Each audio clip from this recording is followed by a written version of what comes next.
medtem ko se po eni strani v tem mesecu dogajajo pogajanja med sindikatom in ministrstvom za izvensodno poravnavo v primeru prenizko izplačanih plač učiteljev.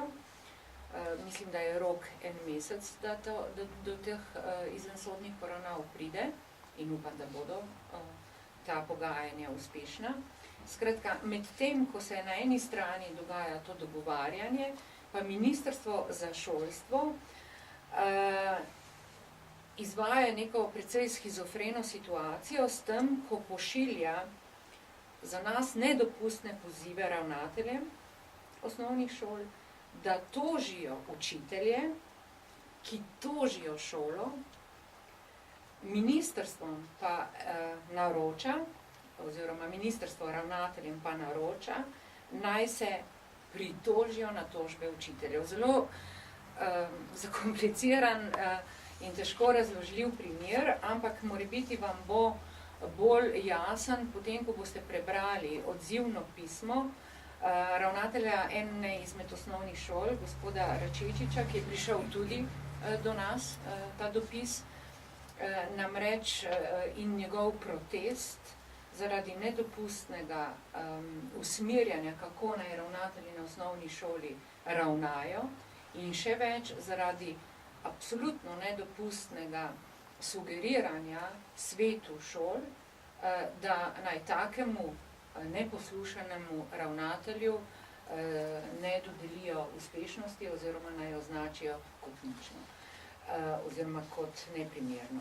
Skratka, Silvestra vam bo ta primer, ker je tudi ni problem samo tega ravnatelja, ampak vseh ravnateljev trenutno osnovnih šol po Sloveniji, ki so zmedeni, najemajo pravnike, da bi vedeli, kako naj se odzovejo na okrožnice, ki jih dobivajo strani ministrstva, izpolnjujejo obrazce, trošijo denar in energijo, namesto da bi jo usmerjali v svojo ravnateljsko delo, v to, da poskušajo najti odgovore na te pozive, ki jih dobivajo z ministrstva oziroma izvajajo njihova navodila, če pa jih ne, kot boste videli v materialu, ki smo vam ga dali, skozi pismo ravnatelja osnovne šole Majde Vrhovnik, pa so kaznovani na ta način, da se ministrstvo nedopustno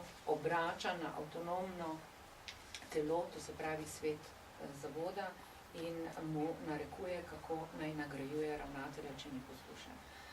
Ne samo, da jih pošilja dopise po šolah, da se morajo ravnatelji pritožiti, ampak tudi direktorat za vrtce in šolstvo z Škrinjarjevo na čelu in pa z podpisnikom vodja sektorja za osnovno šolstvo, gospodom Zupančičem, je pošiljal dopise. Na konkretno šolo je namreč prišel dopis, da naj delovna uspešnost ravnatelja, ki se ni pritožil, kot mu je bilo naročeno, kar je po moje in po našem mnenju protizakonito, ne samo nedopustno, ker v pristojnosti sveta šole je, da absolutno sam odloča o delovni uspešnosti.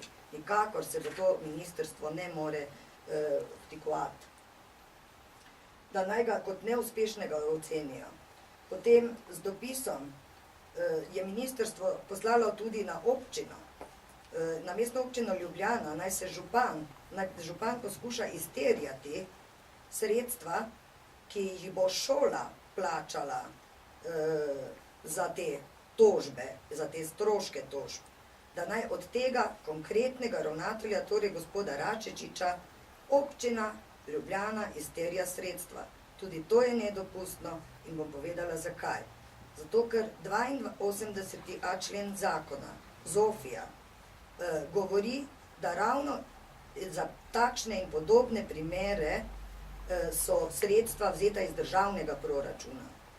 In ministrstvo v nobenem dopisu ne omenja tega 82. člena. Nasprotno, po regijskih sestankih, ki jih sklicuje ministrstvo, na katere hodi direktorica direktorata gospa Škrinjar, celo grozijo, dobesedno grozijo, da naj če se ne bodo pritožili, ker se povežejo z župani, da bojo ravnatelji in šole izplačevali te stroške. To je resnično vprašljivo, kaj se zdaj tu dogaja.